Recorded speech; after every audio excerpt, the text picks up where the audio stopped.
Ayos, kahit tayo. Ulam ko lang itlog sa kanton. Ito napakasaya ko sa ganitong simpleng ulam. Hindi mo kasi ako kumakain ng karne. Kaya dito. So, nakamura na. Tipid pa.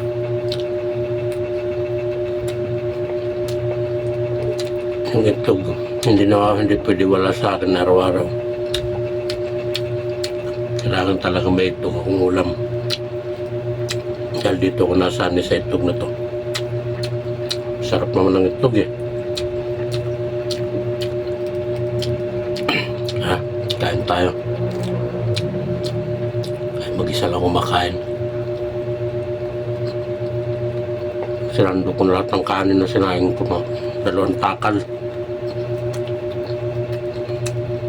Wala lang na natutong eh.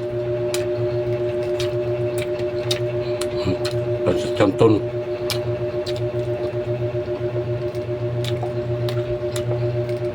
Pwede naman tayong kumain ng masarap na ulam. Kaya lang sa akin, nakakakain ako ng masarap na ulam. Yung sahod lang. Siyempre, bagong sahod eh.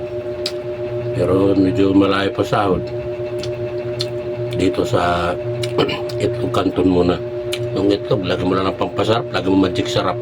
Kaya bitsin, asin. Ayos na. Pero kung medyo hindi ko sana sa ganitong ulam na lagi araw-araw, talagang mapapabili ka ng gusto mo ulam. Pag may pera tayo.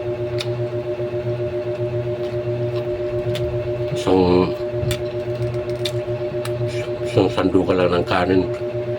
Wala na doon sa kaldero. Para wala nang Taiwan doon, diretso na. Kaya tayo.